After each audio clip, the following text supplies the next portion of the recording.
Hello everyone, today we will discuss Fraunhofer diffraction due to N slit या फिर क्या plane transmission grating. तो वो दोनों में से कुछ भी पूछ लेता है कि what is the Fraunhofer diffraction due to N slit consider करो या फिर प्लेन ट्रांजिशन ग्रेटिंग। तो इसको डिस्कस करने से पहले हमें जो first diffraction due to single slit और डबल स्लिट डिस्कस करना पड़ेगा, जो मैं लास्ट वीडियो में डिस्कस कर चुका हूं। इसके लिए आपको क्या करना पड़ेगा, लास्ट वीडियो को दोनों को अच्छी तरह से देखना पड़ेगा, उनको रिवाइज करना पड़ेगा, तब आप क्या पढ़ पाओगे, डिफ्रैक्शन ड्यू टू एनसिलेट। उन दोनों के लिंक मैं क्या करूंगा, डिस्क्रिप्शन बॉक्स में ऐड कर दूंगा, ठीक है। तो उसके लिए अभी थोड़ा सा मैं पीछे से रिकॉइल करता हूं कि भाई अगर आपके पास n नंबर ऑफ वेव है या n number of simple harmonic oscillation है, हर किसी का एम्पलीट्यूड स्मॉल a है और नियरेस्ट दो के बीच में फेज डिफरेंस डेल्टा है। मान लो ये आपकी फर्स्ट वेव है, इसका एम्पलीट्यूड a है, इससे सेकंड वाली में फेज डिफरेंस डेल्टा है, एम्पलीट्यूड a है। तीसरी वाली में फेज डिफरेंस कितना है, इससे एम्पलीट्यूड तो यही है, इससे फेज डिफरेंस कितना, डेल्टा। लेकिन अगर आप इसका देखोगे, इसके रेस्पेक्ट में इसका फेज डिफरेंस कितना हो जाएगा, डेल्टा, और ये डेल्टा कितना हो जाएगा आपका, 2 डेल्टा। फिर अगर नेक्स्ट वाली का देखोगे तो इससे और इसके रेस्पेक्ट में कितना, डेल्टा। लेकिन अगर आप ए के रेस्पेक्ट में देखोगे पहली वाली के में, तो delta plus 2 delta equal to 3 delta. भाई डेल्टा इसका और डेल्टा इसका, तो कितना हो जाएगा, 3 डेल्टा। ऐसे ये प्रोसीजर क्या होता रहेगा, रिपीट होता रहेगा। ये मान लो आपकी n-1 सीट nth है, ये कौन सी है, nth। एम्पलीट्यूड तो इसका भी a है। जब nth है तो nth स्लिट का देखो भाई, जब 2 के बीच में है डेल्टा, 3 के बीच में 2 डेल्टा, यानी कि 1 का कम हो रहा है, तो पहली और n के बीच में कितना हो जाएगा आपका, n-1 डेल्टा। इससे इनिशियल से क्या करते हैं, हम लास्ट को मिला देते हैं और इसको हमने मान लिया R, कैपिटल R रिजल्टेंट। यानी कि हमें क्या कैलकुलेट करना है, रिजल्टेंट R कैलकुलेट करने के लिए हम क्या करेंगे, इसको पैरेलल और परपेंडिकुलर कंपोनेंट पे तोड़ लेंगे। यानी कि R cos theta equal to, R cos theta करोगे तो क्या हो जाएगा आपका, cos कंपोनेंट A cos पहली के साथ फेज डिफरेंस कितना, 0, प्लस A cos एम्पलीट्यूड तो सबका 1 है, दूसरी का पहली के साथ कितना है, डेल्टा, प्लस A cos पहली का तीसरी के साथ 2 डेल्टा, प्लस सोन लास्ट वाली कौन सी है, A, एम्पलीट्यूड A ही है, cos लास्ट वाली का फेज डिफरेंस पहली के साथ कितना है, n-1 डेल्टा। सिमिलरली इसका हमने R साइन कंपोनेंट ले लिया, तो A साइन वो एक सिमिलर, पहली के साथ 0, पहली का दूसरी के साथ डेल्टा, पहली का तीसरी के साथ 2 डेल्टा, प्लस पहली का nth के साथ A sine n-1 delta. Equation number 1 मान लिया इसे, इक्वेशन नंबर 2 मान लिया। दोनों इक्वेशन में 2 साइन डेल्टा बाई 2 की मल्टीप्लाई करो, दोनों इक्वेशन में लेफ्ट हैंड साइड में और राइट हैंड साइड में 2 साइन डेल्टा बाई 2 की मल्टीप्लाई करो। राइट हैंड साइड में साइन सी इन 2 साइन सी साइन डी का फॉर्मूला लगा दो, कुछ टर्म कट जाएंगी, वहां से आप साइन सी और साइन डी का फॉर्मूला लगा दो, तो आपको यहां से जब दोनों सेम फिनोमेना इसमें होगा दूसरी वाली इक्वेशन में, तो आपको जो रिजल्टेंट मिलता है वो R की वैल्यू कितनी आती है, A sine n delta by 2 upon sine delta by 2। यानी कि ये रिजल्टेंट कब है, जब आपके पास n सिंपल हार्मोनिक वेव है, n वेव है जिनका एम्पलीट्यूड हर किसी का क्या है, A है, और दो के बीच में फेज डिफरेंस क्या, नियरेस्ट टू कॉन्सेक्यूटिव के बीच में फेज डिफरेंस कितना, डेल्टा। तब आपका रिजल्टेंट क्या होगा, ये होगा। इस रिजल्ट को हम अभी आगे पहले भी हमने यूज किया है, सिंगल स्लिट या डबल स्लिट में जब भी डिस्कस किया था, तो फिर आज मैंने थोड़ा सा डिस्कस किया है। अब बात करें हम सिंगल स्लिट की, तो जब हमने सिंगल स्लिट डिस्कस किया था, तो सिंगल स्लिट के कारण पता होना चाहिए हमारा रिजल्टेंट कितना आ जाता है, R equal to A sine alpha upon alpha, where alpha equal to pi E sine theta upon lambda. ये हमारा क्या आ जाता है, फेज डिफरेंस आ जाता है ड्यू टू रिजल्टेंट आ जाता है ऑफ सिंगल स्लिट के कारण रिजल्टेंट, और अल्फा की वैल्यू वहां पर क्या होती है, ये। तो इसका यूज हम यहां पर करने वाले हैं। तो अब हमारे पास क्या है भाई, सबसे पहले अब क्या करना है हमें, ग्रेटिंग। जो फ्रानुपर ने दिया सबसे पहले एन स्लिट या ग्रेटिंग। देखो भाई ग्रेटिंग, पहले ग्रेटिंग को देख लेते हैं। ग्रेटिंग के लिए आपको क्या करना है, ग्रेटिंग बनानी है। तो ग्रेटिंग बनाने के लिए आप क्या करो, एक प्लेन ट्रांसपेरेंट ग्लास शीट ले लो। आपने एक प्लेन ट्रांसपेरेंट ग्लास प्लेट ले ली, इस पे आप डायमंड की सहायता से, जैसे आपने डबल स्लिट बताया था तब भी बताया था, डायमंड की सहायता से लाइन, लेकिन इसकी कंडीशन क्या है, ये 1 इंच इक्वल टू कितना होता है 2.54 centimetre. 1 inch equal to 2.5 centimetre की होती है, 1 इंच की होती है, यानी कि मान लो इतना। तो इतने रीजन में लगभग आपको अगर एक डिफरेंट लाइंस होती है, मैंने इसमें बात करी है 15,000। इतने रीजन में आपको कितनी लाइन खींचनी है, 15,000 लाइन, 15,000 स्लिट बनानी है। तो आपने ये पैरेलल एक लाइन, एक स्लिट, 2 स्लिट, 3 स्लिट, तो ये टोटल जो स्लिट बनी है, अभी यहां पर हमने बहुत बड़ी बड़ी ब्रॉड बनाई है, ये कितनी बना दी है, इसमें कितनी बना दी है, ये टोटल 1 इंच में कितनी होंगी आपकी 15,000। ये 15,000 भी हो सकती है, 14,000 भी हो सकती है, 16,000 भी हो सकती है, 18,000 भी हो सकती है, लेकिन मैक्सिमम एक्सपेरिमेंटल लैब में हम कितनी लेते हैं, लेकिन जो हमारे पास स्लिट होती है वो कितनी होती है 15,000। 1 इंच में कितनी स्लिट होती है वहां पर 15,000। अब ये वाला हिस्सा तो ट्रांसपेरेंट है, इसको ओपेक बनाने के लिए हमने बेंजीन का सॉल्यूशन लिया, और बेंजीन के सॉल्यूशन से इसको क्या बना देते हैं, हम ओपेक बना देते हैं इन सभी लाइन को। बेंजीन के सॉल्यूशन से हमने क्या कर दिया, इनको ओपेक बना दिया सभी को, इस तरह से।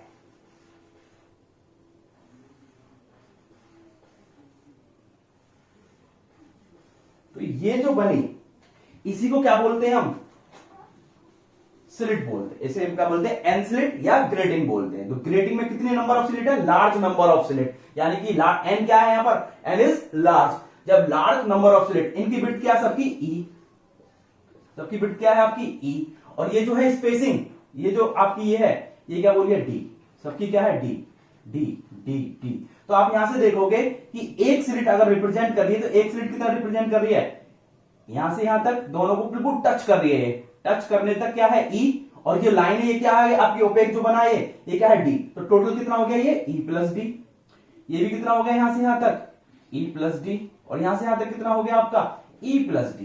तो इस ई प्लस डी को हम ग्रेटिंग एलिमेंट भी बोलते हैं। क्या बोलते हैं, ग्रेटिंग एलिमेंट। तो डेफिनेशन क्या आती है, जब n number, large number of slit एक दूसरे के कैसे रख दिया है, पैरेलल रख दिया है, when a large number slit of equal width are placed parallel to each other at equal distance, then the system is known as grating। जब आप एक लार्ज नंबर ऑफ स्लिट को, जिनकी विड्थ क्या है सेम है, ई है, एक दूसरे के पैरेलल रख रहे हो एट ए सेम डिस्टेंस डी, दोनों सबके बीच में ओपेक कितना बनाया आपने बेंजीन के हेल्प से, डी का, सबकी लेंथ, सबकी विड्थ कितनी है डी। तो उस सिस्टम को हम क्या बोलते हैं, ग्रेटिंग बोलते हैं। तो ग्रेटिंग की डेफिनेशन क्या हुई बच्चे, जब when a large number of slit are placed, or when a large number of slit of equal width are placed parallel to each other at a equal distance, then the system is known as grating। अब इस तो हमने इस तरह से करा है। अब आगे E प्लस डी। तो यहां पर जो है 1 इंच, इसकी टोटल विड्थ कितनी होती है 1 इंच, यानी कि 1 inch equal to 2.54 centimetre equal to, अगर मैं इसकी बात करूं यहां लिख देता हूं, 1 inch equal to 2.54 centimetre equal to, ये क्या है, ये किसके इक्वल है, यानी कि e plus d, e plus d, e plus d plus e plus d plus e plus d plus so on. कितनी बार 15,000 बार ई प्लस डी आएगा, तब ये किसके बराबर हो जाएगा, इसके बराबर, क्योंकि इसी में तो ये ई प्लस डी, फिर ई plus d plus e plus d plus D, और है टोटल कितनी बनाई है आपने 1 इंच में 1500, तो ये 1500 बार ई प्लस डी आ जाएगा। या फिर आप क्या लिख सकते हो, 1 inch equal to 2.54 centimetre equal to 1500 into e plus d, या फिर इसे क्या लिख सकते हो, 1 inch equal to 2.54 centimetre equal to 1500। क्या अगर आप और स्लिट की बात करें, ये 1500 लाइन वाली स्लिट ना होकर 1600 1800 वाली है, तो हम क्या कर दें, इसको एन कर दें, n into e plus d. तो ई प्लस डी क्या है इसका, ई प्लस डी को हम बोलते हैं ग्रेटिंग एलिमेंट। तो इसे हम बाद में भी डिस्कस करेंगे। तो ग्रेटिंग एलिमेंट, किसी भी ग्रेटिंग का हम किस तरह से कैलकुलेट करते हैं, अगर इंच में कैलकुलेट करना है तो 1 inch upon n, total number of slit जितनी भी है उसमें, या सेंटीमीटर में कैलकुलेट करना है तो 2.54 upon total number of slit. तो हमें क्या मिल जाएगा यहां से, ई प्लस डी मिल जाएगा। इसको हम बाद में भी डिस्कस करेंगे। तो ग्रेटिंग क्या होगी भाई, जब लार्ज नंबर ऑफ स्लिट जिनकी विड्थ सेम है एक दूसरे के पैरेलल इक्वल डिस्टेंस पे रखते हैं तो उस सिस्टम को बोलते हैं हम ग्रेटिंग। उस सिस्टम को क्या बोलते हैं? ग्रेटिंग। और जो E प्लस डी होता है यहां पर उसको क्या बोलते हैं? उसका हम ग्रेटिंग एलिमेंट। अब इस स्लिट को अभी तो ये ऐसे रखी है, इस तरह से रखी हुई है, ये पैरेलल स्लिट है, ये पैरेलल, फिर इसके बाद एक और पैरेलल, फिर पैरेलल। जब हम स्पेक्ट्रोमीटर पर रखते हैं तो हम इसको ऐसे रख देते हैं। कैसे रख देते हैं? ऐसे। अब कितनी स्लिट है यहां पर? n है। n is a large number of slit, तो यहां पर हमने n रखने के लिए क्या कर दिया भाई? इस तरह से बना दिया मैंने। मान लो ये आपकी पहली स्लिट है, ये दूसरी स्लिट है, या थोड़ा इधर और ले लो, ये आपकी पहली स्लिट है, ये दूसरी स्लिट है, ये तीसरी स्लिट है, ये चौथी स्लिट है। इसी तरह से आपकी लार्ज नंबर ऑफ स्लिट यानी कि n स्लिट कैसे रख दी मैंने? पैरेलल रखी हुई मैंने। इसे ऐसे था जब स्पेक्ट्रोमीटर रखा तो इसे इस तरह से रख दिया। तो पहली स्लिट क्या होगी? ये S1, ये होगी S2, ये होगी S3, ये होगी S4। क्लियर है भाई यहां तक? इनकी सबकी विड्थ कितनी है? स्मॉल ई, स्मॉल ई, स्मॉल ई, स्मॉल ई। इनके बीच में स्पेसिंग कितनी है? D, small D, small D, small D. Clear है यहां तक? इससे पहले क्या होता है? इससे पहले जो भी आपकी सोर्स होता है, फिर लेंस लगा होता है, जैसे हमने फर्स्ट सिंगल स्लिट और डबल स्लिट में कैलकुलेट किया था। सोर्स होता है, यहां पर एक लेंस लगा होता है,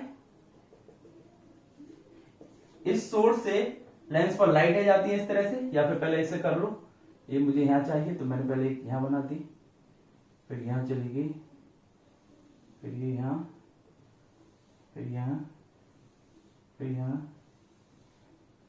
सीधा बनाना ये थोड़ा, फिर यहां, फिर यहां, यहां। इसी तरह से लाइटें आपकी जा रही है।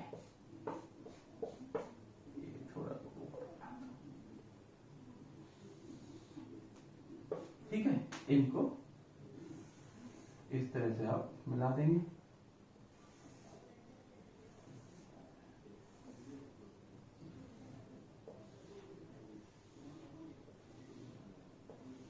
ठीक है भाई, इस तरह से लाइट इस लेंस से निकलकर इस पर पैरेलली इंसिडेंट हो रही है, जो क्योंकि इसके इस पर रखा हुआ है, सोर्स के फोकस पर रखा हुआ है। जब फोकस पे लाइट इंसिडेंट होगी तो वो क्या जाती है? निकलने के बाद पैरेलल इंसिडेंट होती है। इस पे लाइट मिल गई, यहां पर हमारी क्या रखी होती है?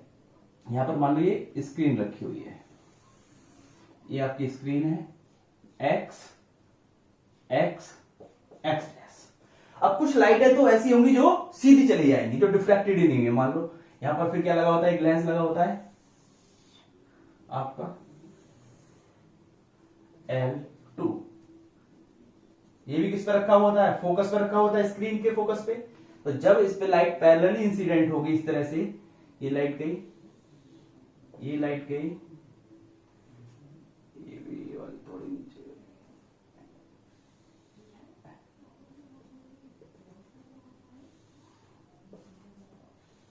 ये वाली गई, ये वाली।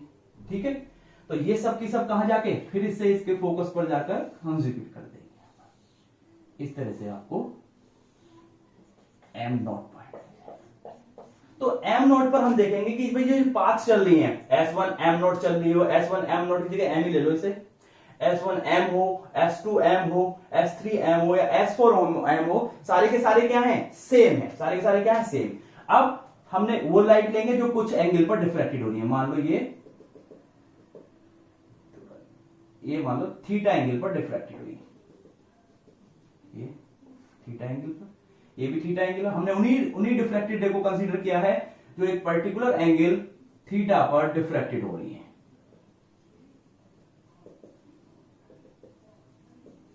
कितने एंगल पर डिफ्रैक्टेड हुई है? सभी की सभी थीटा पर, सभी की सभी थीटा एंगल पर डिफ्रैक्टेड हुई है। ये भी क्या करेंगी?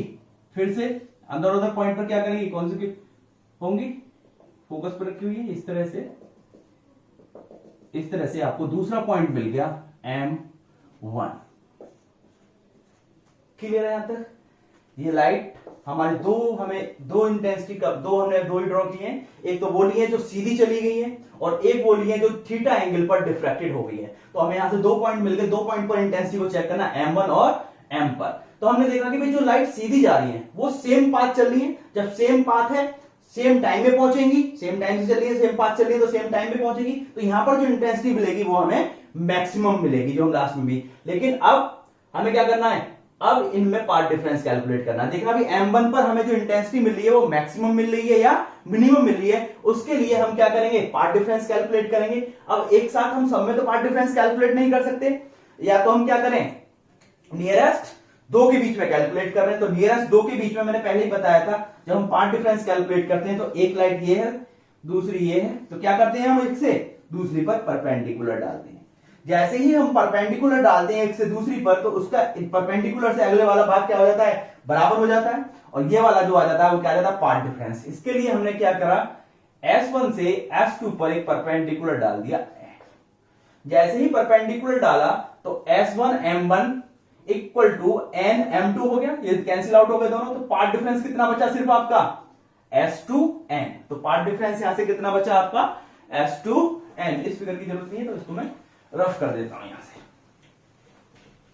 तो यहां से आपका पाथ डिफरेंस इक्वल टू कितना आ गया आपका S2N। अब हमें क्या करना है, S2N की वैल्यू कैलकुलेट करनी है।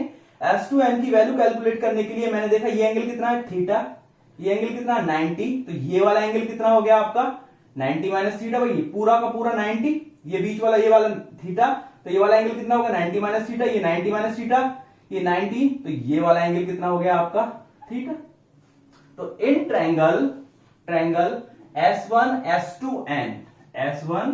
S2N, देखो मैं यहां बना देता हूं इसे, ये है, ये आपका परपेंडिकुलर है, ये आपका ये है, तो ये है S1, ये है S2 और ये है आपका N।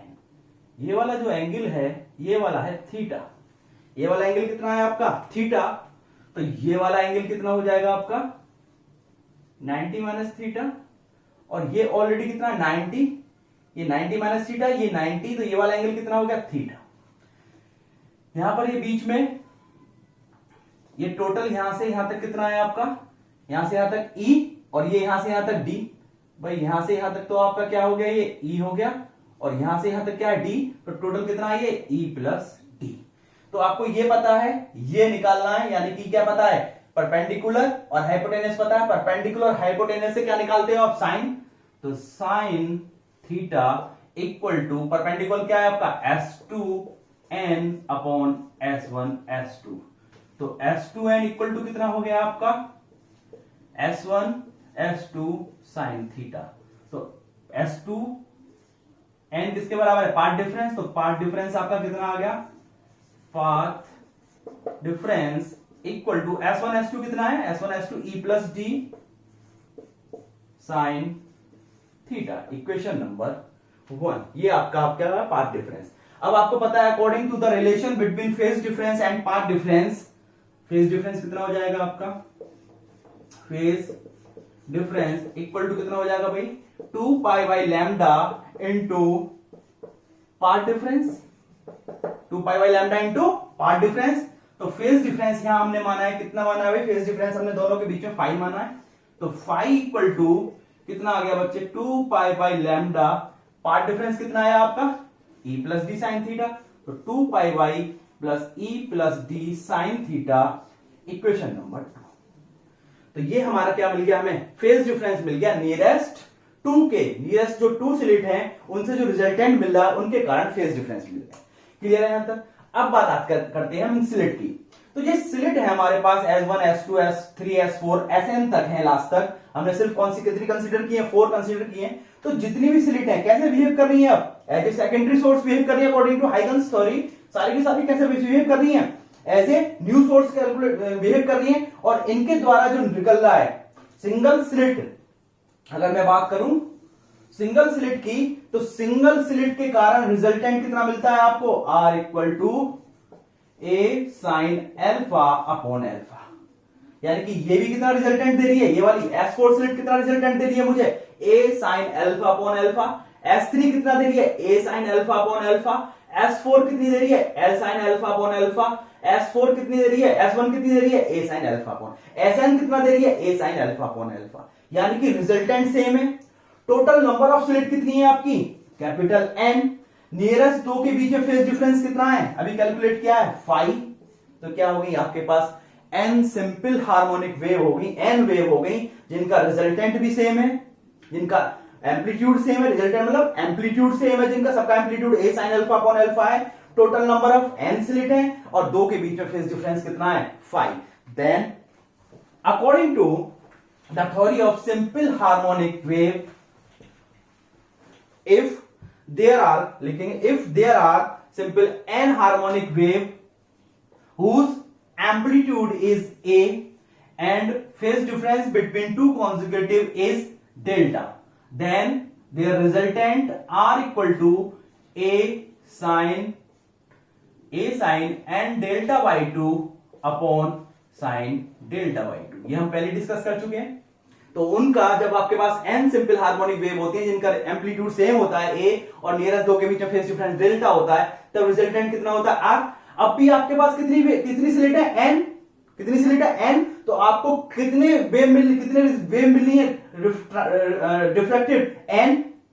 एम्पलीट्यूड हर किसी का कितना है, एक स्लिट के कारण कितना होता है a sin alpha upon alpha, तो हर स्लिट इतना ही एम्पलीट्यूड दे रही है, एम्पलीट्यूड ये है, और दो के बीच में फेज डिफरेंस कितना है 5। ये सारी की सारी वैल्यू यहां पर पुट कर दो। हियर ए जो एम्पलीट्यूड है a किसके बराबर है हमारा, इस वाले r के बराबर, इसको r डैश मान लो, a equal to r dash comma n किसके बराबर है n, यहां पर नंबर स्लिट को जो डिवाइड किया था हमारी कितनी है, टोटल n है, n equal to capital N, और डेल्टा जो फेज डिफरेंस है वहां पर डेल्टा था, यहां पर हमने नियरेस्ट दो के बीच में फेज डिफरेंस कितना माना है, डेल्टा इक्वल टू 5। अगर हम ये पुट कर देते हैं तो r इक्वल टू कितना मिल जाता है, r डैश साइन n 5/2, बस ये वैल्यू उठाकर यहां पर पुट कर दी, अपॉन साइन 5/2, और ड्यू टू नहीं यहां पर लिखेंगे r dash is the amplitude due to single slit. r dash क्या माना है हमने, एम्पलीट्यूड मारा है एक स्लिट के कारण, whose value is r dash equal to a sin alpha upon alpha. तो इसकी वैल्यू को यहां पर पुट कर देंगे, तो हमें क्या मिल जाएगा भाई, यहां से हमें क्या मिल जाएगा, रिजल्टेंट r कितना आ गया भाई आपका, r डैश की वहां से सिंगल स्लिट के कारण जो एम्पलीट्यूड था उसकी वैल्यू यहां रख दो, a sin alpha upon alpha, r equal to a sin alpha upon alpha into sine n 5/2 upon sine 5/2। Clear है भैया तक, सिर्फ हमने r डैश की जो सिंगल स्लिट की वैल्यू मानी थी a sin alpha upon alpha इसमें रख दिया। लेट यहां पर एक 5/2 आ रहा है इसे, तो हमने मान लिया let 5/2 equal to beta, 5/2 equal to कितना मान लिया, बीटा। तो r की वैल्यू कितनी होगी हमारी, a sin alpha upon alpha into sine n beta upon sine beta. ये हमारा क्या आ गया, इक्वेशन नंबर 3। लेकिन फाई की वैल्यू वहां से बीटा की वैल्यू निकालने के लिए बीटा इक्वल टू कितना कर दिया 5/2, और फाई इक्वल टू कितना था 1/2 into 2 by lambda into e plus D sine theta, equation 2 से। तो 2 से 2 कट गया, तो यहां से बीटा की वैल्यू कितनी आ जाती है आपकी पाई upon lambda E plus D sine theta. ये इक्वेशन नंबर होगी आपकी 4। अब आपके पास क्या है रिजल्टेंट। अब we know that intensity is square of amplitude that is I equal to R square. तो यहां से रिजल्टेंट आर की वैल्यू कितनी हो जाएगी A square sine alpha upon alpha का whole square into sine N beta upon sine beta, equation number 5। तो हमने क्योंकि I square of amplitude intensity, तो एम 1 पॉइंट पर हमने क्या कैलकुलेट कर ली, इंटेंसिटी कैलकुलेट कर ली। अब क्या चेक करेंगे हम वहां पर मैक्सिमा बनेगा या मिनिमा। तो कंडीशन ऑफ मैक्सिमा, अगर हम इसको देखें a sin alpha upon alpha, this is the R equal to a sin alpha upon alpha, this is due to the single slit, single slit के कारण। और जो ये टर्म आ गया sine N beta upon sine beta, this is due to the interference of n slit. जो n slit यहां पर m1 पॉइंट पर जाकर इंटरफेरेंस कर रही है, उसके कारण एन स्लिट के इंटरफेरेंस के कारण जो ये टर्म आ गया ये उसको रिप्रेजेंट कर रही है। तो हमारा कंडीशन ऑफ मैक्सिमा, तो इंटेंसिटी हमारी आई कम मैक्सिमम होगी जब आर मैक्सिमम होगा, आर कम मैक्सिमम होगा जब ये टर्म मैक्सिमम होगी sine N beta upon sine beta. This is due to the single slit. हम किसकी बात कर रहे हैं? सिर्फ sine N beta upon sine beta. Sine N beta upon sine beta कम मैक्सिमम होगा जब sine beta equal to zero. Maximum value कितनी होती है? इनफाइनाइट। तो अगर हम बीटा को जीरो रख दें तो क्या मिल जाएगी टर्म? इनफाइनाइट, यानी कि इंटेंसिटी क्या मिल जाएगी हमें? मैक्सिमम। तो हमने साइन बीटा को जीरो कर दिया। और जीरो साइन पर वैल्यू कब होती है? Sign plus minus N pi. तो यहां से बीटा इक्वल टू कितना मिल गया हमें? Plus minus N pi, where n equal to 0, 1, 2, 3 and so, जहां पर एन की वैल्यू ये है। और बीटा की वैल्यू हम इक्वेशन 4 में ऑलरेडी कैलकुलेट कर चुके हैं, तो वो वैल्यू यहां पर पुट कर दो। तो बीटा की वैल्यू क्या थी? Pi upon lambda E plus D sine theta equal to plus minus N pi, यानी यहां लिख दें यूजिंग इक्वेशन 4, जहां पर हमने बीटा की वैल्यू को कैलकुलेट करा था। तो पाई ई साइड, तो पाई से पाई कट गया, लैम्डा उधर चला गया, तो क्या आ गया आपकी? E plus D sine theta equal to plus minus N lambda. तो this is the condition of maxima. तो ये वो कंडीशन आ गई जहां पर आपको क्या मिलेगा? मैक्सिमम मिलेगा। और मैक्सिमा किस पॉइंट पर मिलेगा? बीटा इक्वल टू जीरो पर। भाई एन इक्वल टू जीरो रख दो तो बीटा जीरो पर, जब फेज डिफरेंस जीरो है, यानी कि जो फेज डिफरेंस इनके बीच में क्या होगा? जीरो होगा, तब आपको क्या मिलेगा? बीटा जीरो तो थीटा भी जीरो, तो यानी कि एम पर मैक्सिमम मिल जाएगा आपको, प्रिंसिपल मैक्सिमा। फिर कहां पर मिलेगा? सेकंड मैक्सिमा कहां पर मिलेगा? पाई पर, फिर 2 पाई पर, फिर 3 पाई पर। ठीक है, इस तरह से हमें क्या मिलते चले जाएंगे? हमको इस तरह से मैक्सिमा मिलते चले जाएंगे। ठीक है, अगर अब आप इसकी वैल्यू को, जो आपने वैल्यू निकाली है sine beta equal to zero, यानी कि बीटा इक्वल टू आपका प्लस माइनस एन पाई या इक्वल टू जीरो आ गया। अगर इस वैल्यू को इंटेंसिटी आई में रखते हो तो ये टर्म तो constant, sine zero upon zero, sine zero upon sine zero equal to zero upon zero, यानी कि कौन सी फॉर्म आ गई आपकी? इनडिटरमिनेट फॉर्म आ गई।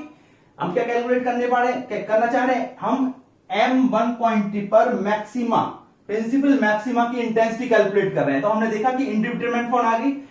इसके बाद हम क्या करते हैं? अप्लाइंग एल हॉस्पिटल रूल लगाते हैं। एल हॉस्पिटल रूल लगा दो तो आई इक्वल टू कितना हो जाएगा भाई आपका? A square as it is sine alpha upon alpha as it is, ठीक है, का whole square as it is. नहीं, पहले उसको अलग से लगा देते हैं, फिर वैल्यू पुट कर लेंगे। हाँ, इसी में तो हमें किस में लगाना है? Sine N beta upon sine beta में, और limit beta tending to N pi. तो एल हॉस्पिटल लगाओगे तो क्या हो गया? डिफरेंशिएट कर दो, n cos n beta upon cos beta.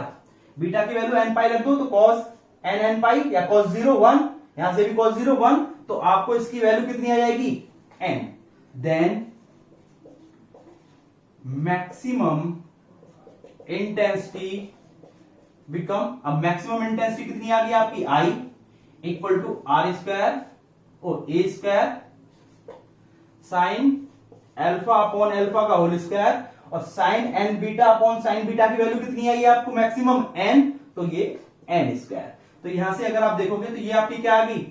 Maximum intensity, यानी कि प्रिंसिपल मैक्सिमा और सेंट्रल मैक्सिमा पर जो इंटेंसिटी मिलेगी आपको कितनी मिलेगी? A square sine alpha upon alpha का whole square into N square. और अगर आप देखोगे कि ये वाली जो टर्म है, this is the intensity due to the single slit, यानी कि जब n स्लिट की बात कर रहे हैं तो प्रिंसिपल मैक्सिमा की इंटेंसिटी उसकी जितनी स्लिट ली है उसके स्क्वायर के मल्टीप्लीकेशन के बराबर है, यानी कि n square into the I maximum of single slit, यानी कि maximum intensity of single slit की n स्क्वायर हो जाएगी आपकी n स्लिट की इंटेंसिटी। प्रिंसिपल मैक्सिमा की इंटेंसिटी आपकी क्या हो जाएगी बच्चे, यहां से n स्क्वायर टाइम्स हो जाएगी, n स्क्वायर टाइम्स हो जाएगी सिंगल स्लिट की जो इंटेंसिटी आती है प्रिंसिपल मैक्सिमा की।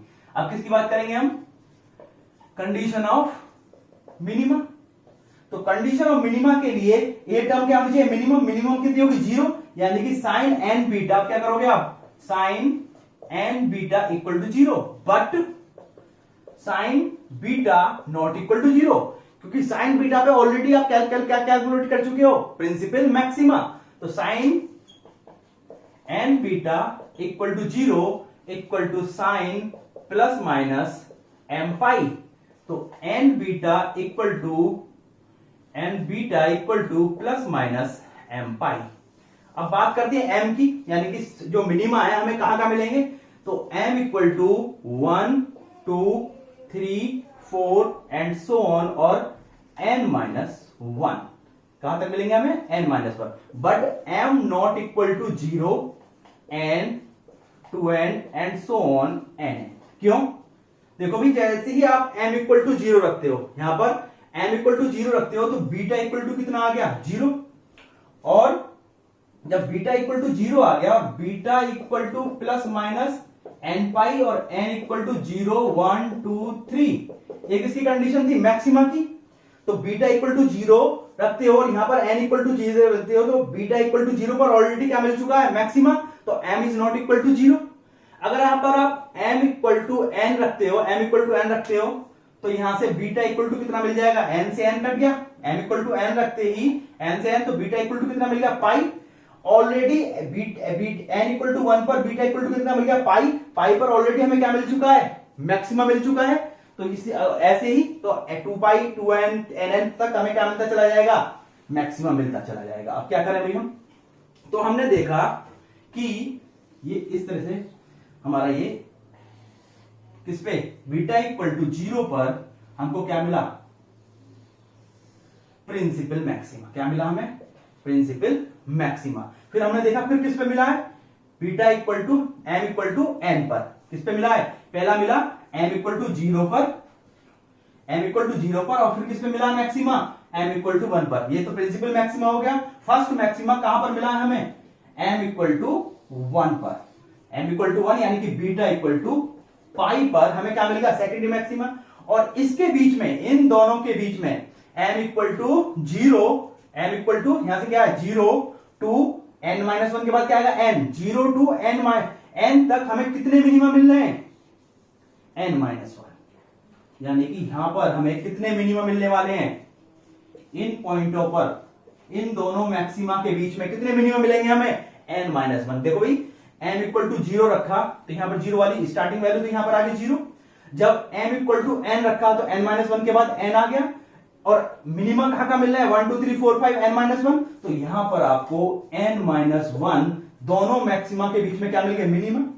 लेकिन अगर ये मैक्सिमा है फिर मिनिमा है फिर मिनिमा है, तो यानी कि मिनिमा और मिनिमा के बीच में भी क्या आएगा, कुछ ना कुछ आएगा। मिनिमा और मिनिमा का मिनिमा तो आएगा नहीं, तो मिनिमा के बाद क्या आएगा, secondary maxima.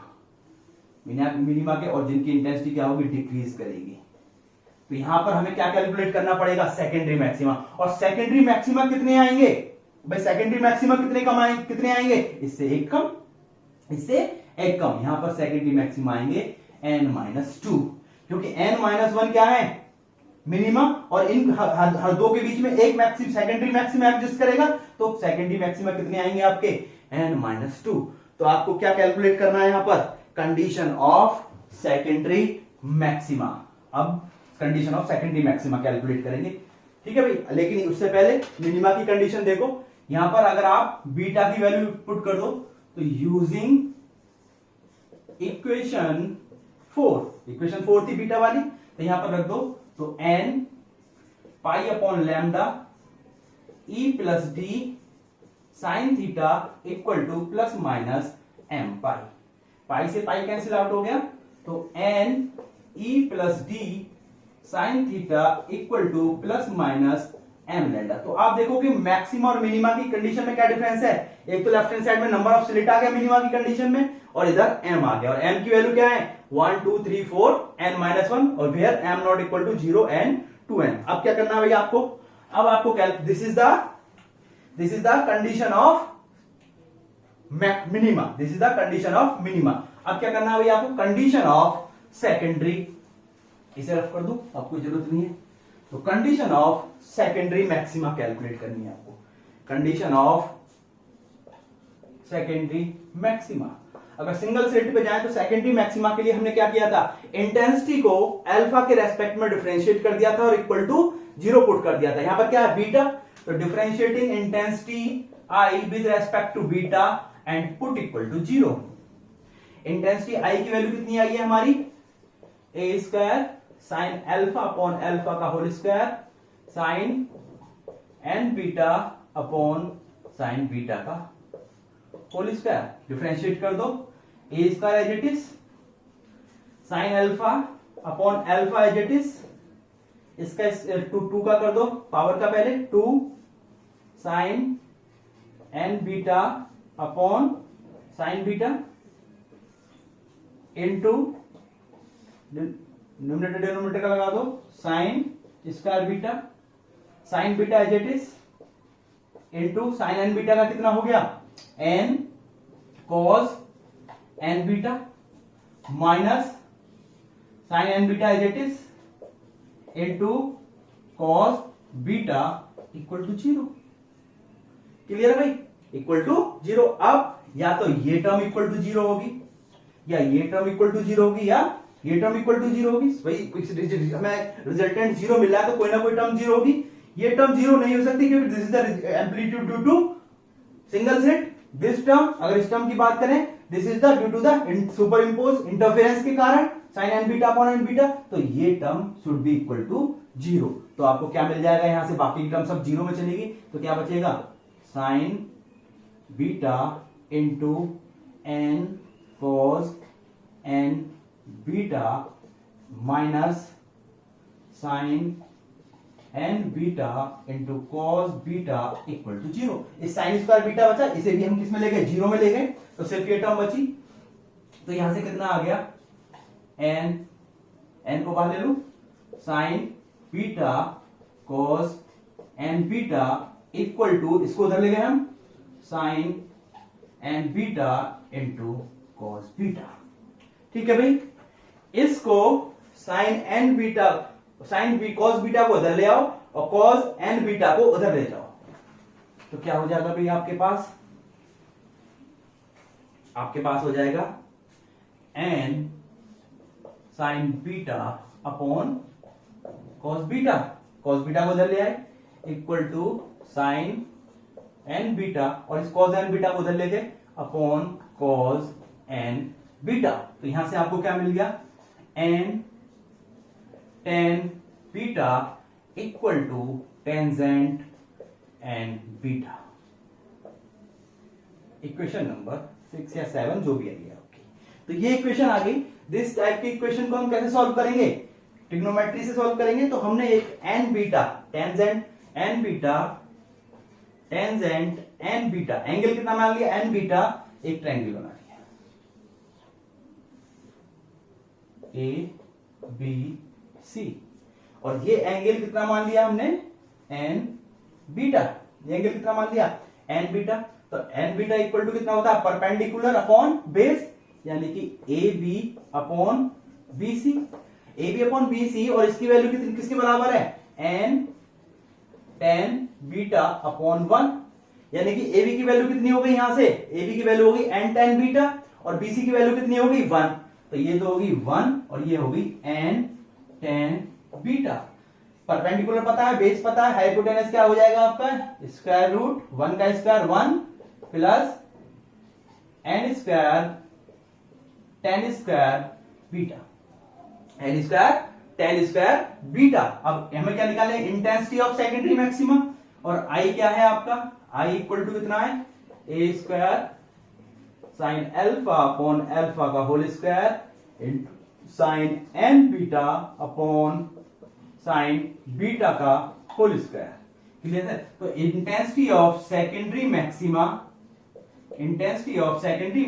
Equal to A square as it is sine alpha upon alpha का होल स्क्वायर। क्लियर है? 1 अपॉन साइन बीटा तो इधर आ गया, इनटू साइन एन बीटा की वैल्यू यहां से पुट कर दो। Sine N beta equal to कितना हो जाएगा? परपेंडिकुलर अपॉन हाइपोटेनियस, तो n tangent beta upon root sine N beta की वैल्यू ये upon root 1 plus N square tangent beta. Clear है भाई आपकी? इसको हम क्या करेंगे, अब सॉल्व कर लेंगे। इसको क्या करें, हम सॉल्व कर लें। तो intensity of secondary maxima equal to A square as it is sine alpha upon alpha का whole square as it is. Clear है?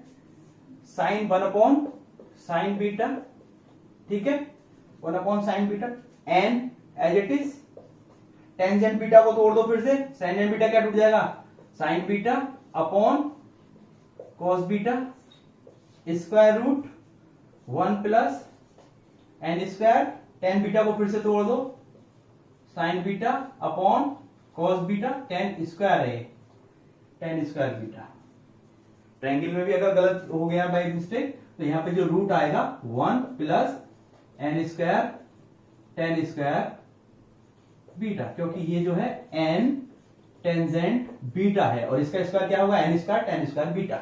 ठीक है भाई, यहां से साइन बीटा कट गया, इसका भी क्या है स्क्वायर, तो equal to A square sine alpha upon alpha का होल स्क्वायर, इसका स्क्वायर कर दो तो N square upon cos square beta, square root खत्म हुआ इस वाली टर्म का भी, तो 1 plus N square sine square beta upon cos square beta, फिर ए स्क्वायर ये as it is sine alpha upon alpha का whole square, N square cos square beta को अंदर ले जाओ तो cos square beta plus N square sine square beta.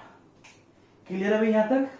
तो ये हमारी इंटेंसिटी ऑफ सेकेंडरी मैक्सिमा। अभी और भी सिंप्लीफाई कर सकते हैं इसे, तो A square sine alpha upon alpha का whole square into N square, cos square beta को हम क्या लिख सकते हैं, आप कॉस स्क्वायर बीटा को क्या लिख सकते हैं 1 minus sine square beta plus N square sine square beta equal to A square sine alpha upon alpha का whole square into N square 1 plus sine square beta, इसमें से कॉमन ले लो, साइन स्क्वायर बीटा कॉमन ले लिया तो क्या बचा आपका एन माइनस 1, या फिर साइन स्क्वायर बीटा को उधर लिख देंगे, ऐसी इस तरह से लिख दो N square minus 1 into sine square beta. तो this is the intensity of secondary maxima. जो हमारा सेकेंडरी मैक्सिमा बन रहा है उसकी इंटेंसिटी कितनी आ गई आपकी, A square sine alpha upon alpha into N square 1 plus N square minus 1 into sine square beta. अगर आप देखोगे तो ये वाली जो टर्म है, ये वाली टर्म, ये वाली किसके बराबर आ रही है, this is the intensity of principal maxima. तो हम इसे इस तरह से लिख सकते हैं कि this is intensity of secondary maxima equal to, ये किसके बराबर हो गया, intensity of maxima upon 1 plus N square minus 1 sine square beta. यानी कि जो प्रिंसिपल मैक्सिमा की इंटेंसिटी है उसका अपॉन है 1 plus N square minus 1 into sine square beta. यहां से ये भी देखो कि अगर नंबर ऑफ स्लिट इंक्रीज करती है, नंबर ऑफ स्लिट क्या कर रही है, अगर आपकी इंक्रीज करती हैं तो इंटेंसिटी ऑफ सेकेंडरी मैक्सिमा आपकी क्या करेगी, हमेशा डिक्रीज करेगी। इंटेंसिटी ऑफ सेकेंडरी मैक्सिमा क्या करेगी आपकी, डिक्रीज करेगी। क्लियर है भाई? अब देखो इंटेंसिटी, इसका intensity distribution curve, intensity distribution curve के लिए देखो, ये हम ऑलरेडी डिस्कस कर चुके हैं वैसे तो। यहां पर ए एम इक्वल टू 0 या बीटा इक्वल टू 0 और हमें क्या मिल गया,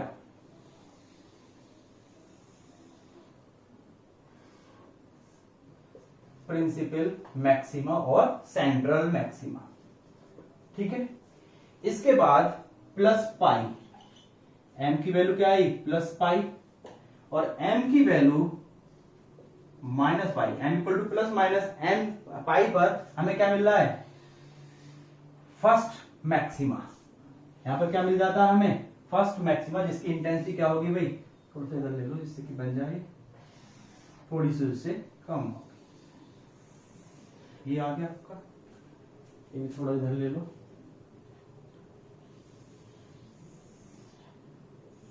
ये आपका आ गया फर्स्ट प्रिंसिपल मैक्सिमा। ये भी कितना आ गया, फर्स्ट प्रिंसिपल मैक्सिमा, क्योंकि beta equal to plus minus N pi ये मैक्सिमा है, beta equal to N beta equal to plus minus M pi क्या है आपका मिनिमा है। ठीक है, तो यहां पर अब आपको कितने मिलेंगे, यहां पर सब में मिनिमा मिलेंगे, लेकिन minima n minus one minima इधर मिलेंगे और n माइनस वन मिनिमा इधर मिलेंगे और उनके बीच में क्या होगा, सेकेंडरी मैक्सिमा।